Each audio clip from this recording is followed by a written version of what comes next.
नमस्कार, Bharat express UP में आपका स्वागत है। मैं हूं राघवेंद्र द्विवेदी। लखीमपुर खीरी, सीतापुर, बांदा, प्रतापगढ़ के बाद समाजवादी पार्टी अगला प्रशिक्षण शिविर शाहजहांपुर में लगाने जा रही है। सपा अध्यक्ष अखिलेश की मोहर लगने के बाद 18 और 19 अक्टूबर को शाहजहांपुर में आयोजित होने वाले 2 दिवसीय प्रशिक्षण कार्यक्रम में रूपरेखा तैयार कर ली गई है। यानी उस कार्यक्रम में क्या क्या होना है यह तय हो चुका है। 2024 के लोकसभा चुनाव के मद्देनजर समाजवादी पार्टी लगातार जनपदों में प्रशिक्षण शिविर का आयोजन कर रही है, जिसमें सैकड़ों की संख्या में शामिल कार्यकर्ताओं और पदाधिकारियों से लोकसभा चुनाव की तैयारियों को लेकर चर्चा की जाती है। साथ ही समाजवादी पार्टी के अध्यक्ष अखिलेश यादव अब तक के सभी प्रशिक्षण शिविर में उपस्थित होकर पार्टी कार्यकर्ताओं को बूथ स्तर पर मजबूत करने का गुरुमंत्र देते रहते हैं। ऐसे कार्यक्रमों में मौजूद रहकर अखिलेश यादव अपने कार्यकर्ताओं और पदाधिकारियों का हौसला बढ़ाते रहते हैं। कार्यक्रम की तैयारियों को लेकर जिला अध्यक्ष तनवीर खान ने बताया कि समाजवादी पार्टी के अध्यक्ष अखिलेश यादव 18 अक्टूबर को शाहजहांपुर पहुंच जाएंगे। 19 अक्टूबर को अखिलेश यादव शिविर में उपस्थित रहेंगे और पार्टी पदाधिकारियों कार्यकर्ताओं को संबोधित करेंगे। प्रशिक्षण शिविर के प्रभारी अखिलेश यादव के करीबी पूर्व एमएलसी आनंद भदौरिया और शशांक यादव को बनाया गया है। दोनों नेता शाहजहांपुर पहुंचकर कार्यक्रम की रूपरेखा तैयार करेंगे।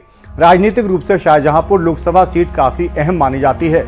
2019 के चुनावी आंकड़ों पर गौर करें तो यहां करीब 21,12,860 वोटर हैं।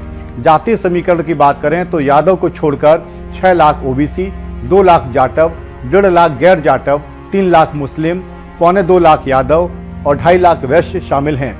1,75,000 क्षत्रिय और ब्राह्मण भी हैं। कुल मिलाकर मुस्लिम और ओबीसी मतदाताओं की संख्या यहाँ अधिक है। शाहजहांपुर लोकसभा क्षेत्र में कटरा, जलालाबाद, तिलहर, पुवाया, शाहजहांपुर और ददरौला सहित 6 विधानसभा सीटें शामिल हैं। 2022 विधानसभा चुनाव के नतीजों पर नजर डालें तो कटरा सीट पर बीजेपी के बबन सिंह ने सपा प्रत्याशी बैजनाथ दुबे को हराया था।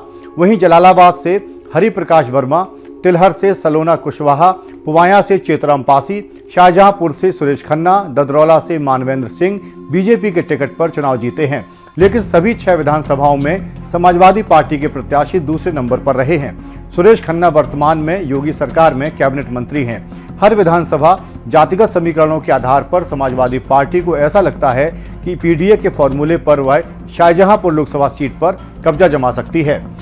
हालांकि शहीदों की नगरी और परशुराम की जन्मस्थली के रूप में जनपद शाहजहांपुर का राजनीतिक इतिहास बड़ा दिलचस्प रहा है।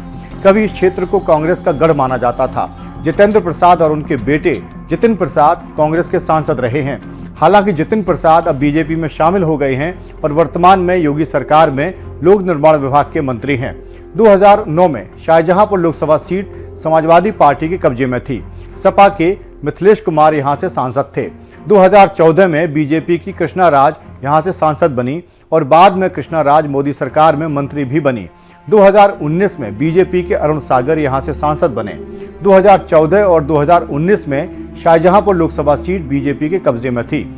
सपा और बीएसपी यानी बसपा गठबंधन के प्रत्याशी अमरचंद जौहर दूसरे नंबर पर थे। जातिगत समीकरणों को देखते हुए अखिलेश यादव को पूरी उम्मीद है कि उनका पीडीए फॉर्मूला शाहजहांपुर सीट पर उनकी पार्टी को जीत दिलाएगा।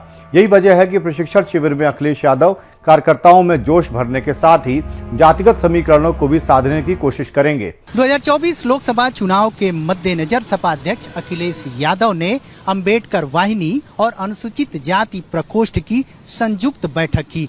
बैठक में पार्टी के तमाम पदाधिकारी और कार्यकर्ता शामिल हुए, जिसमें संबोधन देते हुए अखिलेश यादव ने कहा कि बीजेपी लोकतंत्र के लिए खतरा है और वो संविधान को मिटाना चाहती है। अखिलेश यादव ने पार्टी पदाधिकारियों और कार्यकर्ताओं के साथ संविधान की शपथ ली और उन्होंने कहा कि आगामी लोकसभा चुनाव में पीडीए एनडीए को हराने का काम करेगी।